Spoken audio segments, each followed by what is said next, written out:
상반기에 가보겠습니다. 서울 인구가 16,000여 명을 기록을 했는데요. 지난해 상반기와 비교했을 때 42% 증가된 수치입니다. 서울을 떠나는 인구가 늘었다 그러면 반대로 수도권에 유입한 인구는 증가를 했는데요. 특히 경기, 인천 지역의 수요가 급증을 했습니다.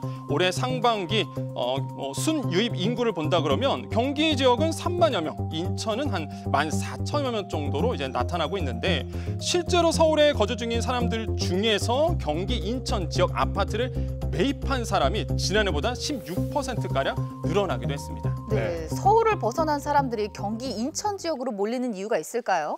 다양한 이유가 있는데 크게 두 가지를 좀 뽑아 볼 수 있습니다. 가장 첫 번째 이유는요, 역시나 가격이라고 볼 수가 있겠는데요.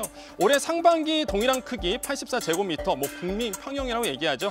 이런 84제곱미터 아파트의 평균 매매가를 비교해 봤더니 서울은요 한 10억 원대, 반면 경기는 5억 원대, 인천은 3억 원대로 조사가 됐습니다. 이게 한 2배에서 3배 정도 가격 차이가 난다고 볼 수가 있겠죠.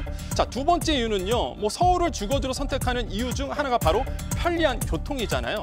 그런데 최근에 경기 인천 지역에 GTX, 지하철 연장 이런 수도권 교통 인프라가 개선이 되면서 접근성까지도 좋아졌어요. 이처럼 비교적 저렴한 집값에 접근성까지 갖춘 수도권 지역으로 이동하는 사람들이 점점 더 늘어날 것으로 보고 있습니다.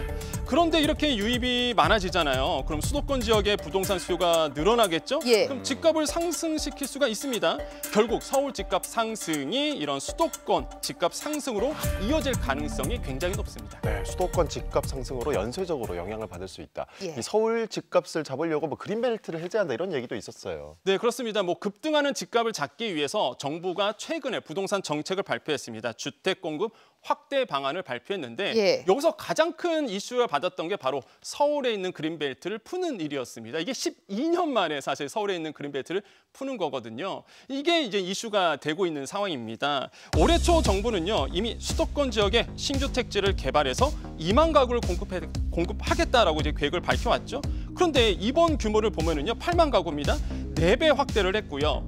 그린벨트 해제 대상도 기존 계획에 없었던 것을 서울 지역까지 포함시켜서 발표를 했습니다. 이외에도 빌라 전세 사기 등으로 침체된 비아파트 시장을 활성화하고요. 낙후된 지역의 재건축, 재개발을 이런 정비사업이라고 보통 얘기하죠. 이런 정비사업을 촉진하는 주거 안정을 위한 다양한 방안을 추진할 예정인데 정부의 계획을 정확히 본다 그러면 앞으로 6년간 서울을 비롯한 수도권 지역에 무려 42만 7천여 가구가 새롭게 공급될 것으로 보여집니다.